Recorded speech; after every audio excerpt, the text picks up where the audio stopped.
આકાશવાણી ભુજ સમાચાર શીતલ વૈષ્ણવ વાંચે છે. નમસ્કાર. ગૃહમંત્રી અમિત શાહે ડોક્ટર BR આંબેડકર પર કરેલી ટિપ્પણીને કારણે ગઈકાલે સંસદના બંને ગૃહોની કાર્યવાહી સ્થગિત કરવામાં આવી હતી. વહેલી સવારે સ્થગિત કર્યા બાદ લોકસભાની કાર્યવાહી બપોરે 2 વાગે ફરી શરૂ થઈ ત્યારે કોંગ્રેસ, DMK, સમાજવાદી પાર્ટી અને અન્ય વિપક્ષી સાંસદો ગૃહની મધ્યમાં એકઠા થયા હતા. હોબાળા વચ્ચે સભાપતિએ ગૃહની કાર્યવાહી દિવસભર માટે સ્થગિત કરી દીધી હતી. તો રાજ્યસભામાં પણ બપોરે 2 વાગ્યે સભા સ્થગિત કર્યા પછી ગૃહની કાર્યવાહી શરૂ થઈ ત્યારે સંસદ ભવન સંકુલમાં વિરોધ દરમિયાન ભાજપના 2 સાંસદો ઘાયલ થયા હોવાનો મુદ્દો ઉઠાવવામાં આવ્યો હતો. ભાજપના સાંસદ ફેગનાન કોન્યાકે આરોપ લગાવ્યો કે સંસદની બહાર વિરોધ પ્રદર્શન દરમિયાન લોકસભામાં વિપક્ષના નેતા રાહુલ ગાંધીએ તેમની સાથે ગેરવર્તન કર્યું. DMKના તિરુચિ સિવાએ રાહુલ ગાંધીએ ભાજપના સાંસદોને ધક્કો માર્યાના આરોપોને નકારી કાઢ્યા હતા.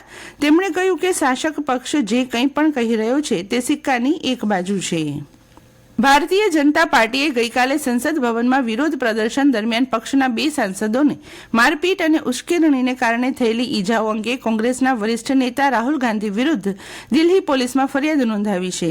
ભાજપના વરિષ્ઠ નેતા અનુરાગ ઠાકુરે કહ્યું કે સંસદ માર્ગ પોલીસ સ્ટેશનમાં નોંધાવેલી તેમની ફરિયાદમાં તેમણે સંસદની બહાર બનેલી ઘટનાનો વિગતવાર ઉલ્લેખ કર્યો છે.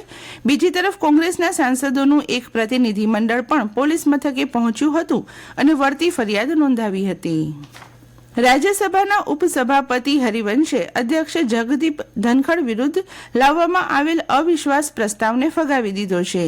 વિરોધ પક્ષોએ અધ્યક્ષ વિરુદ્ધ પક્ષપાતી રીતે કામ કરવાનો આરોપ લગાવીને અવિશ્વાસની દરખાસ્ત દાખલ કરી હતી. ઉપાધ્યક્ષે તેને અયોગ્ય, ગંભીર રીતે ખામીયુક્ત અને અધ્યક્ષ જગદીપ ધનખડની પ્રતિષ્ઠાને કલંકિત કરવાનો પ્રયાસ કરવા માટે ઉતાવળમાં રજૂ કરેલ ઠરાવ તરીકે વર્ણવ્યું હતું. રાજ્યમાં જુલાઈથી સપ્ટેમ્બર મહિનામાં વરસાદના કારણે અસરગ્રસ્ત થયેલા ખેડૂતોને 1,732 કરોડ રૂપિયાથી વધુની સહાય ચૂકવવામાં આવી છે. રાજ્યના કૃષિમંત્રી રાઘવજી પટેલે જણાવ્યું કે 2 રાહત પેકેજને મળી રાજ્યના 7,15,000થી વધુ અસરગ્રસ્ત ખેડૂતોને 1,732 કરોડ રૂપિયાથી વધુની સહાય સીધા તેમના બેંક ખાતામાં જમા કરાવવામાં આવી છે. શ્રી પટેલે ઉમેર્યું, જુલાઈ મહિનામાં ભારે વરસાદના કારણે 20 અસરગ્રસ્ત જિલ્લાના ખેડૂતોને સહાય આપવા કૃષિ રાહત પેકેજ જાહેર કરાયું હતું.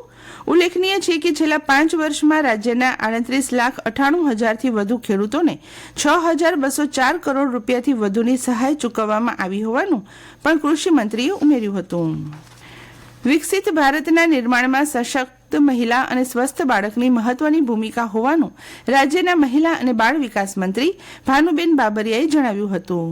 ગાંધીનગર ખાતેથી પોષણ ઉત્સવ 2024નો રાજ્યવ્યાપી પ્રારંભ કરાવતા શ્રીમતી બાબરિયાએ કહ્યું કે આ ઉત્સવ રાજ્યકક્ષા, ઝોન કક્ષા, તમામ જિલ્લા મહાનગરપાલિકા કક્ષા, ઘટક અને સેજા એમ 4 કક્ષાએ યોજાશે.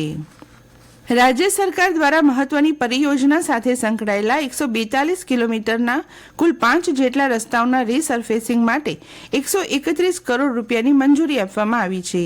જેમાં 43.50 કિલોમીટરના ભુજ મુન્દ્રા માટે 42 કરોડ 51 લાખ રૂપિયાની ફાળવણીને મંજૂરી આપવામાં આવી છે. ગુજરાત રાજ્ય માર્ગ વિકાસ નિગમ દ્વારા રાજ્યમાં હાથ ધરાઈ રહેલી મહત્વની પરિયોજના સાથે આ તમામ માર્ગ સંકળાયેલા છે. આંતરરાષ્ટ્રીય ક્રિકેટ કાઉન્સિલ ICC આવતા વર્ષે પાકિસ્તાનમાં રમાનારી ચેમ્પિયન્સ ટ્રોફી ક્રિકેટ ટુર્નામેન્ટના આયોજન અંગે સમજૂતી કરી છે.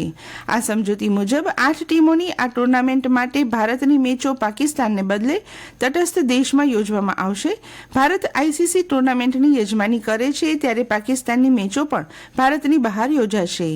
આ કરાર 2025માં પાકિસ્તાનમાં યોજાનારી ચેમ્પિયન્સ ટ્રોફી, 2025માં ભારતમાં મહિલા એક દિવસીય ક્રિકેટ વિશ્વકપ અને 2026માં ભારત અને શ્રીલંકા દ્વારા સંયુક્ત રીતે યોજાનાર T20 ક્રિકેટ વિશ્વકપ પર પણ લાગુ થશે. કચ્છમાં હાલ કેટલાક સ્થળે લઘુત્તમ તાપમાન સામાન્ય કરતાં 5 ડિગ્રી જેટલું નીચે રહેવાની સાથે ઠંડીનું મોજું ફરી વળશે તેમ જણાવતા હવામાન વિભાગે યલો એલર્ટ જારી કર્યું છે. બીજી બાજુ નલિયામાં પારો ગગડીને 5.7 ડિગ્રી થતાં ઠારનું સામ્રાજ્ય જારી રહ્યું હતું. અરબ સાગર કિનારે આવેલા કોટેશ્વરમાં વાદળછાયા વાતાવરણ સાથે ઠંડી વધી હતી.